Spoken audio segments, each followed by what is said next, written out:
Assalamualaikum warahmatullahi wabarakatuh. Perkenalkan, nama saya Rizky Amiliana dari instansi Badan Perencanaan Pembangunan dan Penelitian Pengembangan Daerah, Jabatan Analis Perekonomian.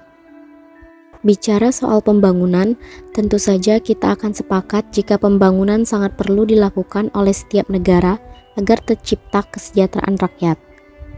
Pembangunan juga akan mempermudah masyarakat dalam melakukan kegiatan ekonomi.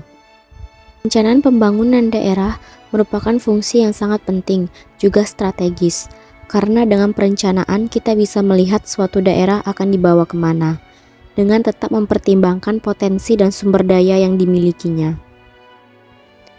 Dalam merencanakan pembangunan dibutuhkan sebuah badan perencanaan. Badan tersebut ialah Badan Perencanaan Pembangunan dan Penelitian Pengembangan Daerah Kabupaten Bangka Tengah atau biasa yang disebut dengan Bapelitbangda. Bapelitbangda mempunyai tugas membantu Bupati dalam melaksanakan urusan pemerintahan di bidang perencanaan, pembangunan, dan penelitian pengembangan daerah yang menjadi wewenang daerah, dan tugas perbantuan yang diberikan kepada daerah berdasarkan Peraturan Daerah Nomor 10 Tahun 2016 tentang pembentukan dan susunan perangkat daerah Kabupaten Bangka Tengah. Adapun visi misi Bapelitbangda. Yang pertama, visi mewujudkan Kabupaten Bangka Tengah yang semakin unggul.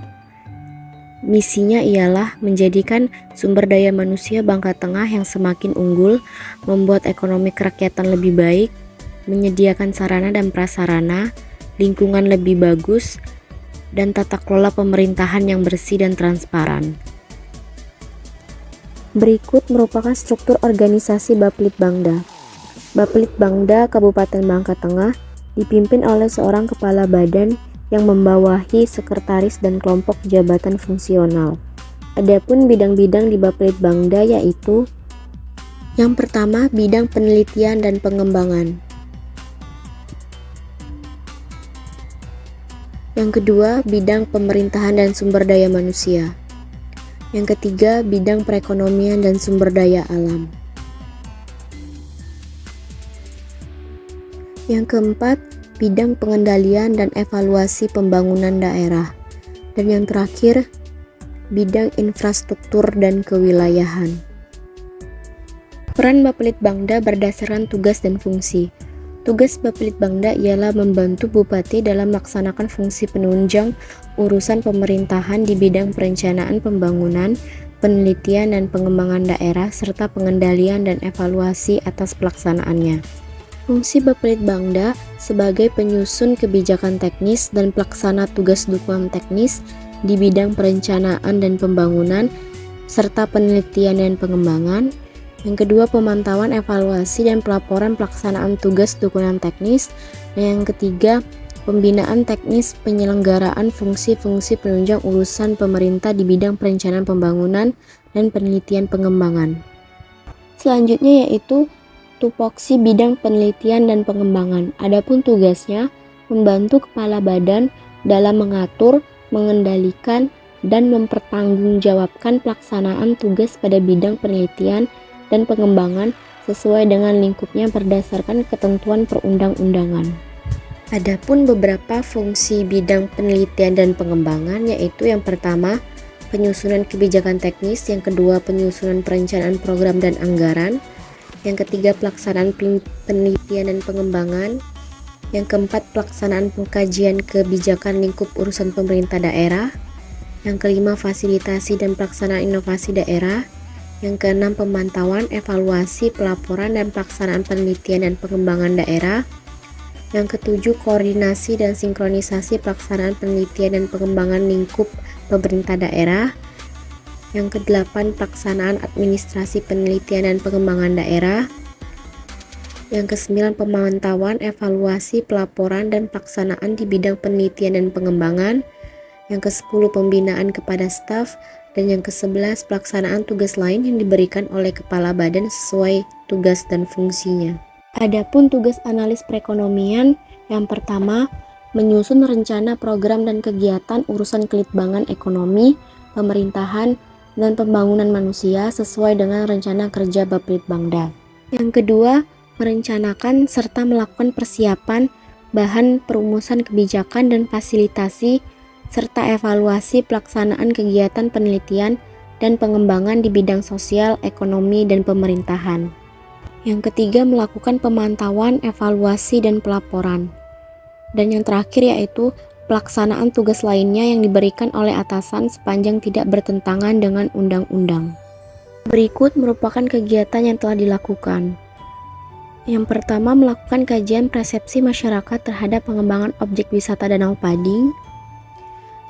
Yang kedua, fasilitasi bimbingan teknis pengisian Indeks Inovasi Daerah tahun 2022.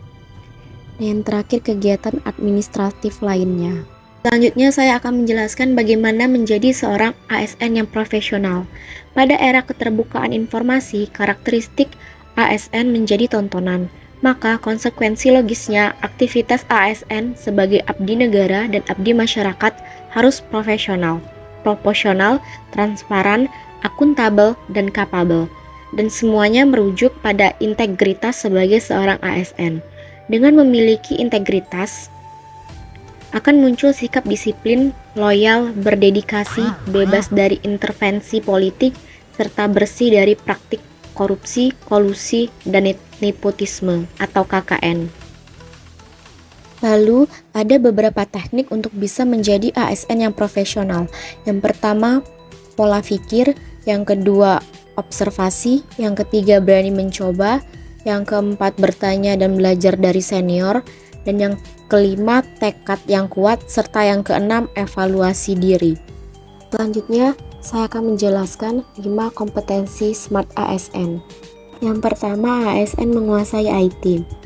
ASN dituntut tidak gaptek dalam mengoperasikan dan memanfaatkan aplikasi-aplikasi IT, termasuk dapat dengan bijak memanfaatkan internet yang digunakan untuk meningkatkan efektivitas dan efisiensi untuk meningkatkan kinerja dalam rangka meningkatkan kualitas tugas dan fungsinya dalam pelayanan dan pengabdian kepada masyarakat. Yang kedua, ASN menguasai bahasa asing. Seorang ASN selain menguasai bahasa Indonesia dengan baik dan benar, juga diharapkan memiliki kemampuan menguasai bahasa asing seperti bahasa Inggris, Mandarin, dan lain-lain. Yang ketiga, ASN memiliki sifat dan sikap hospitality atau keramahan. Hospitality atau keramahan adalah sifat baik dan menarik budi bahasanya, manis tutur katanya, dan sikapnya dalam setiap menjalankan aktivitas pelaksanaan tugas dan pekerjaan, khususnya dalam menampilkan pelayanan prima kepada masyarakat. Yang keempat, ASN memiliki kemampuan networking. Networking merupakan membangun atau menjalin hubungan dengan orang lain atau organisasi yang berpengaruh positif pada kesuksesan profesional maupun personal. Dan yang terakhir, ASN memiliki jiwa entrepreneurship. ASN dituntut memiliki kemampuan entrepreneurship, yakni berjiwa kewirausahaan yang ditandai dengan dimilikinya keberanian, kreativitas, inovatif, pantang menyerah, dan cerdas dalam menangkap dan menciptakan peluang serta bertanggung jawab. Terima kasih atas perhatiannya. Sekian presentasi dari saya. Wassalamualaikum warahmatullahi wabarakatuh.